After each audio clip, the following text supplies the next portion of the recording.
Hola a todos. Una de las grandes revoluciones de la ciencia en el siglo XX fue el descubrir que el universo está compuesto por algo más que la materia bariónica, es decir, la materia normal, la que podemos observar a nuestro alrededor. Todo lo que podemos ver en el universo está compuesto por materia bariónica. Hay que recordar, en el universo observable se calcula que hay unos 2 billones con B de galaxias, y todo eso está formado por materia bariónica. Pero resulta que al observar el universo se entendió que había algo más, que es la energía oscura, que es responsable de la aceleración de la expansión del universo, y materia oscura, que es necesaria para poder explicar precisamente lo que se observa en el universo, porque resulta que si nos quedamos solo con la materia bariónica, no podemos explicar lo que se observa en el cosmos. Así que en este vídeo lo que vamos a hacer es hablar de qué es la materia oscura, cómo se sabe que existe, y por qué es una parte imprescindible para entender el universo tal y como lo conocemos en la actualidad. ¿De dónde viene el concepto de la materia oscura? Lo cierto es que, en realidad, sin llamarla todavía materia oscura, la primera persona que parece que menciona el concepto o quien se da cuenta de que hay algo más que la materia bariónica es Lord Kelvin, un matemático y físico británico a finales del siglo XIX que, al estudiar el movimiento de las estrellas en torno al centro de la galaxia, se da cuenta de que no es posible explicar ese movimiento si se tiene en cuenta solo la masa de las estrellas que puede ver. Eso le lleva a concluir que la inmensa mayoría de estrellas de la Vía Láctea serán lo que él denominaba estrellas oscuras, es decir, que no emitirían ningún tipo de luz, pero que tenían que estar ahí porque si no, no se podía explicar. Ya en el siglo XX, el primero que habla de materia oscura propiamente es Jacobus Kapteyn, un astrónomo neerlandés que se da cuenta de que algo falla al tener en cuenta la masa que se puede observar en la galaxia para explicar su movimiento, el de las estrellas, y para explicar cómo se mantiene unida. Es algo que también sugiere, no mucho tiempo después, Jan Oort, también neerlandés. Y la realidad es que una de las grandes pistas de por qué se sabe que tiene que haber materia oscura viene precisamente de analizar la cantidad de masa presente en una galaxia. Si se llevan a cabo los números, lo que se observa es que la cantidad de materia bariónica en una galaxia es insuficiente para mantenerla unida. Con el paso del tiempo, una galaxia, si solo tuviese la materia que podemos ver, debería descomponerse, las estrellas deberían terminar dispersándose y viajando en todas direcciones, ya no sería una galaxia. Sin embargo, vemos que las galaxias permanecen unidas durante mucho tiempo, miles de millones de años. O sea que tiene que haber algo más. Ese algo más es lo que conocemos como materia oscura. Cuando hablamos de materia oscura, un concepto que aparece a menudo es el de la curva de rotación, porque ya os comentaba, hay muchas evidencias, muchos indicios que apuntan a su existencia, y uno que se suele mencionar a menudo es el de la curva de rotación de una galaxia. Y suele acompañarse de un gráfico como el que tenéis aquí. He ocultado la webcam precisamente para que se pueda ver bien. Y tenemos dos líneas, una de puntos o de rayas azules con una A al final y una línea continua con una B al final en color rojo. La línea de puntos lo que nos indica es la curva de rotación que cabría esperar observar en una galaxia, y la línea continua en rojo lo que nos indica es la curva de rotación observada en la realidad en una galaxia. ¿Esto qué quiere decir?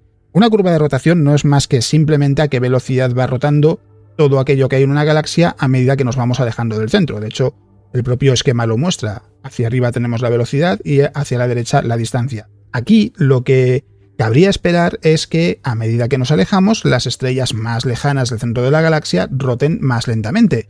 Igual que sucede, por ejemplo, en el sistema solar con los planetas que están más lejos del Sol. Plutón gira mucho más lentamente alrededor del Sol que Mercurio. Lo mismo sucede con Neptuno o con Eris, con muchos otros objetos que podamos encontrar en el cinturón de Kuiper. Y del mismo modo, la Tierra orbita más lentamente que Mercurio porque está más lejos del Sol. Sin embargo, resulta que en el caso de las galaxias esto no funciona, y lo que observamos es que las estrellas que están más alejadas se mueven prácticamente igual de rápido que las que están más cerca. Y eso es algo que resulta desconcertante porque no encaja con lo que cabría esperar encontrarse.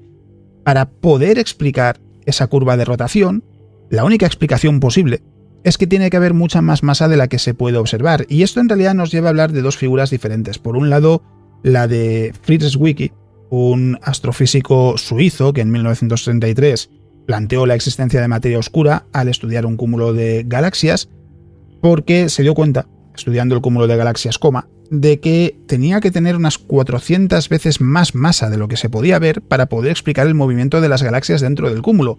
Si no, no era posible entender cómo podían moverse de esa manera.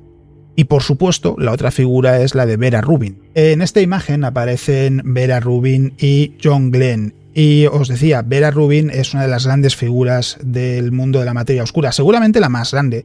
Yo creo que para muchas personas ella es quien nos descubrió que la materia oscura es algo que realmente existe, que es algo que está presente, porque trabajó en el estudio de las curvas de rotación de galaxias junto a Ken Ford, y de hecho se dedicaron a las observaciones de galaxias en los años 60 y 70.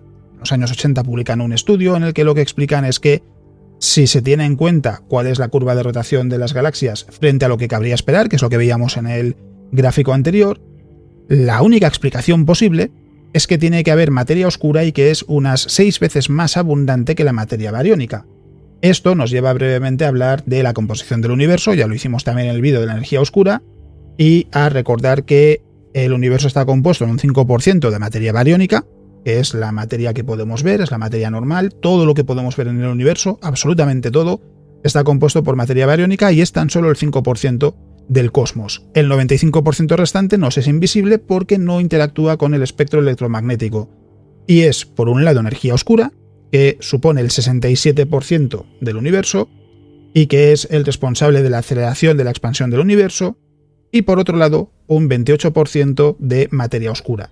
Y ese 28%, de nuevo, no lo podemos ver, no se puede estudiar porque no interactúa con el espectro electromagnético, solo interactúa con la gravedad, pero es imprescindible para estudiar el comportamiento y la evolución de las galaxias, porque lo que se ha visto con el paso de las décadas es que si se intenta entender cómo ha evolucionado una galaxia, o incluso podemos ir a una escala superior, la propia estructura del universo en su conjunto, no es posible encontrar un resultado satisfactorio si no tenemos en cuenta la materia oscura. Es decir, si nos quedamos únicamente con la materia que sí podemos ver, la evolución de una galaxia no sería algo como lo que podemos observar en el universo. La propia evolución del universo, las estructuras que se pueden ver en el universo, no son posibles si no hay materia oscura de por medio.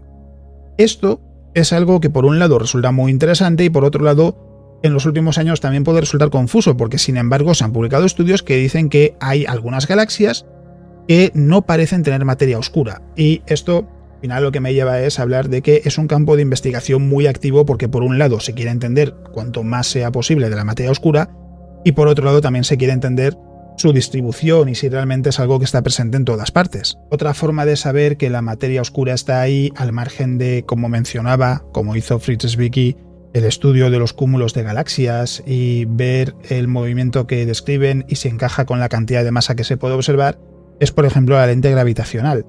Para poder ver cómo se curva la imagen que viene de una galaxia que está por detrás de un cúmulo de galaxias, es un tipo de lente gravitacional, el resultado que observamos depende de la cantidad de masa que haya en ese cúmulo de galaxias.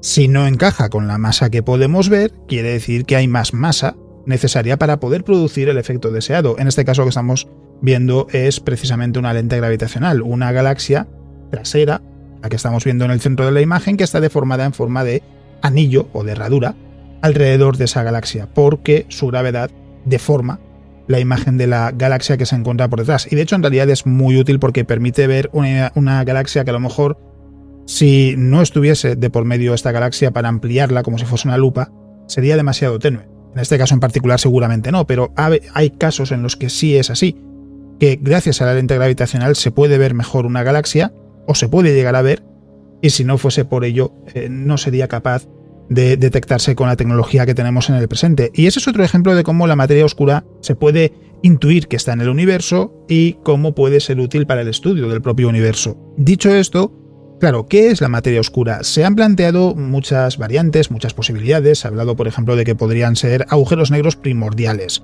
¿Por qué? Porque Stephen Hawking explicó que en el Big Bang, por las condiciones que se dieron en el Big Bang, se pudieron formar agujeros negros con una cantidad de masa muy inferior a los agujeros negros de masa estelar y que, como serían muy pequeñitos, serían muy abundantes en el universo, serían muy difíciles de detectar, podrían ser, se ha planteado, materia oscura. También hay cosas como los axiones, partículas hipotéticas, que no se ha demostrado que existan, pero que por sus características encajarían en materia oscura. Es una de las grandes búsquedas, seguramente, de la astronomía moderna, al intentar entender qué partícula es materia oscura o simplemente intentar entender mejor la materia oscura. Es algo en lo que se viene trabajando desde hace mucho tiempo porque es necesario para explicar el universo tal y como lo conocemos. Es más, es que volviendo a ese Big Bang y a lo que mencionaba de Stephen Hawking sobre los agujeros negros primordiales, lo cierto es que en aquel momento, en el inicio del universo, en el Big Bang, el universo lo que se dice es que era homogéneo y sin embargo pequeñas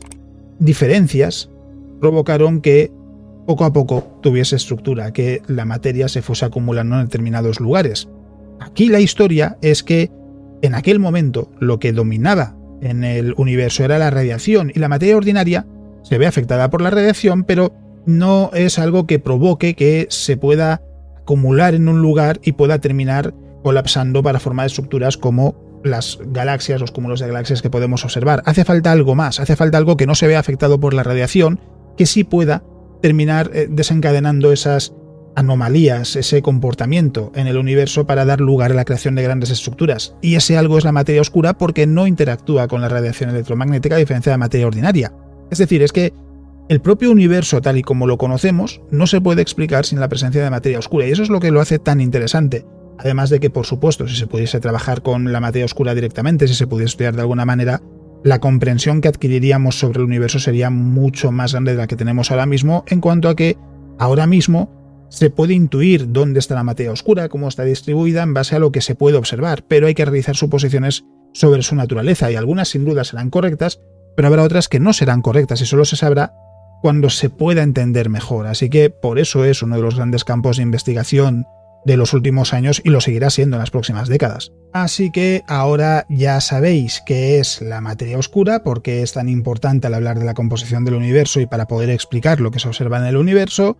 Y como siempre, ya he ido colocando los recordatorios habituales en el vídeo, así que no me queda mucho más que añadir, salvo que voy a seguir publicando los vídeos cortos y que por fechas ya os podéis imaginar que, claro, las navidades están a la vuelta de la esquina, mi intención es visitar a mi familia, a menos que las restricciones por el coronavirus nos lo impidan, que de momento, al menos cuando estoy grabando este vídeo, no hay ninguna. Y mi intención es seguir subiendo algún vídeo corto a lo largo de las semanas, en estas próximas 3 semanas, ya en Navidades, Nochebuena, o sea, en la semana de Nochebuena, de Nochevieja y de Reyes. Y además también vais a tener, como siempre, todos los domingos un vídeo nuevo en el canal, porque los voy a grabar de antemano, igual que hago siempre cuando llegan estas fechas, para que no falte el contenido en el canal. Así que, en realidad, no voy a desearos feliz Navidad, feliz Año Nuevo y demás, porque va a haber más contenido. Sí que aprovecharé más que nada porque el vídeo de la próxima semana ya será después de Nochebuena, que espero que tengáis un inicio de Navidades fantástico, que estéis con vuestra familia, los que tengáis oportunidad, los que os toque trabajar, pues que sea lo más llevadero posible. Y que, como digo siempre, muchísimas gracias por estar ahí semana a semana, muchas gracias por vuestro apoyo. Muchas gracias por vuestros comentarios, espero que el vídeo os haya gustado y eso es todo lo que os voy a contar en el vídeo de hoy. Nos vemos.